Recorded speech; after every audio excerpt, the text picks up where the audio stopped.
Shalom. Once again, I'd like to give all praise, honor, and glory to Yahweh, Ba'ashem Yahushua, Ba'ashem Kakwadash. Double honors to the apostles, bishops, and elders of Great Millstone, and also all other elders outside of Great Millstone who teach the exact same thing. Salutations to the hopeful elect across the four corners of the earth in the sincere spirit of Yahweh, Ba'ashem Yahushua. I'm going to do this quick hit on the Baltimore bridge collapse.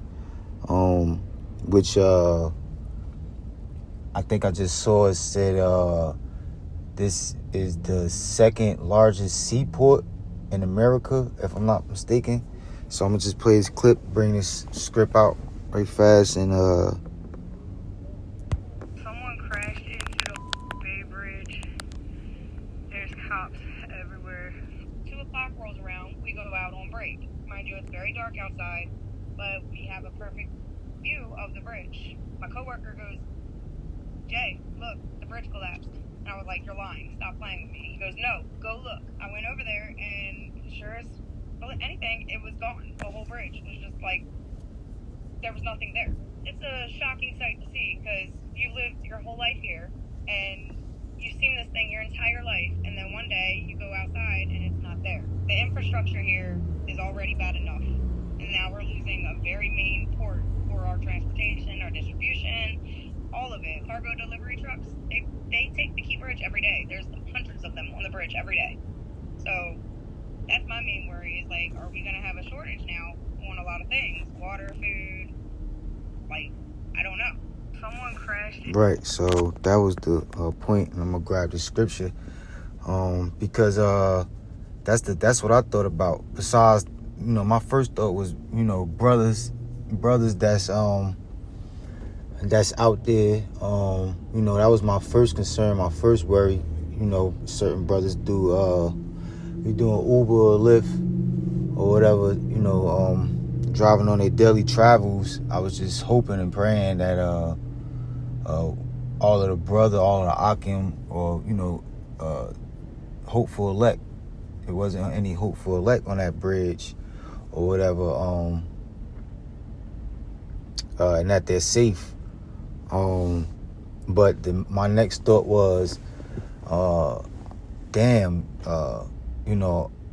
of the elder Tzion, he had brought out a while back article that read when trucks stop, America stop, basically getting into how these trucks, these cargo trucks, that they deliver a lot of resources. A lot of the supermarkets get their food restocked. A lot of water, transportation, basically just most of the resources that we need. They're transported through those trucks, through those 16-wheelers. All right, and the article brought out that if gas prices continue to rise, because at the time I think the gas prices was rising up crazy or whatever, which is going to happen again. But if the gas prices go up too much and truck drivers can't afford, or the employers of these truck drivers can't afford to fill up their trucks, then it's going to slow down and possibly stop the transportation of a lot of resources, which will cause a famine, can easily cause a famine. And so that was the second thing that I thought. And this woman in this clip, she just, that was her first concern when she literally saw the bridge collapse.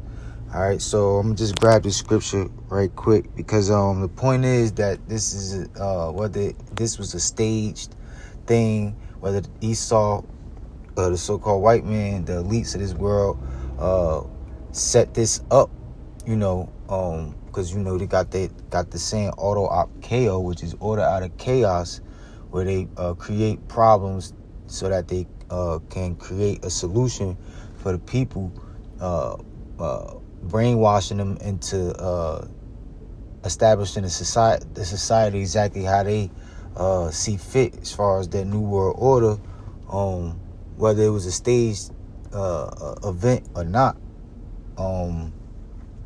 Either way, the Most High controls the minds of the people, controls the minds of everybody, how he see fit. And it's ultimately the Most High's plan, the Most High's making things happen. All right, and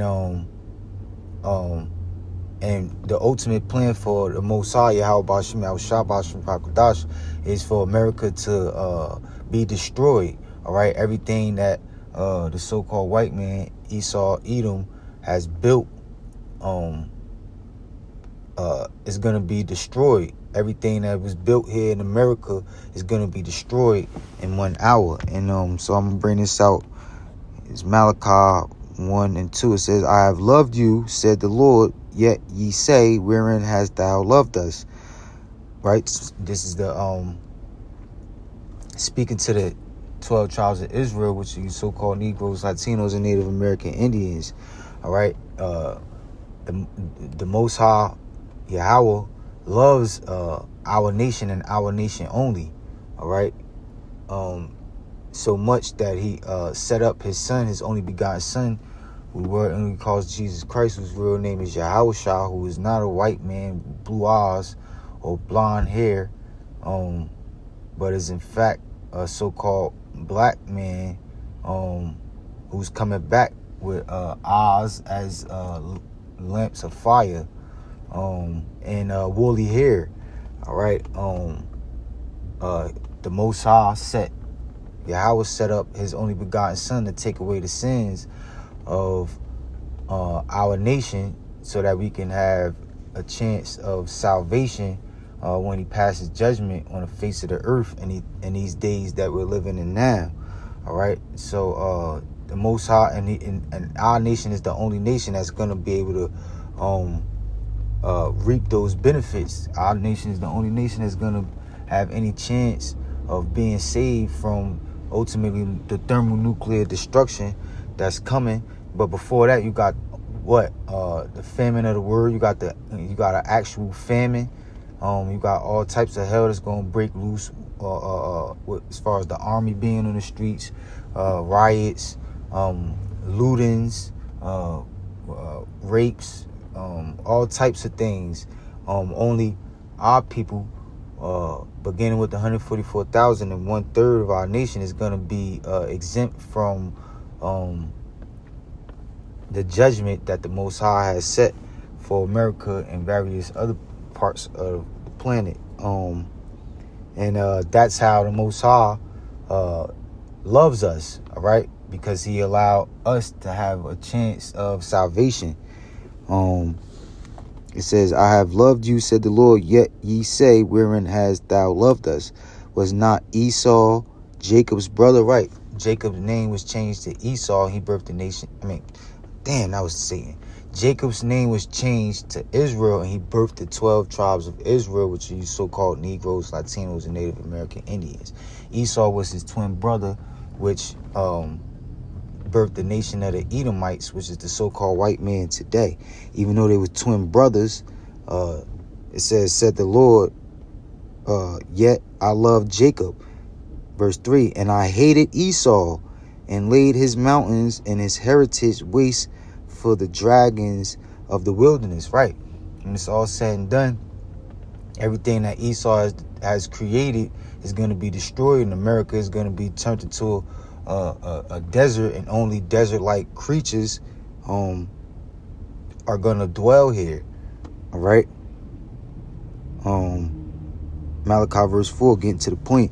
Whereas Edom said, we are impoverished, but we will return and build the desolate places. Right, because going back to the Roman Empire,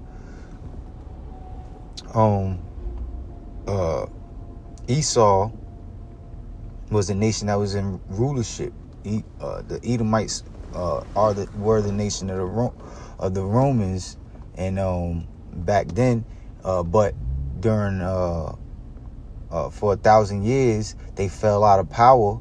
All right, they was forced to dwell in the Caucasus Mountains, And but they returned. They came back up into power, and they ultimately, which led them to leading our people into captivity. All right, leading our people into captivity and building up and having us build up America. All right. It says, but we will return and build the desolate places. Thus said the Lord of hosts, they shall build, but I will throw down. That's the point. They shall build, but I will throw down, and they shall call them the border of wickedness, and the people against whom the Lord have indignation forever. Right? So out of all nations, the nation of the Edomites, which America is their headquarters as far as business, that nation is the is below all nations on the face of the earth. This nation is the only nation that's going to serve a 1,000 years hardcore slavery term, and then after the slavery term is over, they're going to be gathered. They're going to be hunted down. They're going to be gathered throughout all four corners of the earth. Wherever they are, they're going to be gathered, and they're going to be exterminated by being burnt up. All right, that's how much the Most High hates them. All right, and so basically that's it. This bridge was built up, and the Most High destroyed it and threw it down. So with that, I'd like to give all praise, honor, and glory to Yahweh Hashem, Yahweh Shah, Hashem, Kakodash once again. Double honors to the apostles, bishops, and elders of Great Millstone, and all other elders outside of Great Millstone that teach the same thing. And salutations to the hopeful elect across the four corners of the earth, and sincere spirit of Yahweh Hashem, Yahweh Shah, Hashem, Kakodash. Shalom.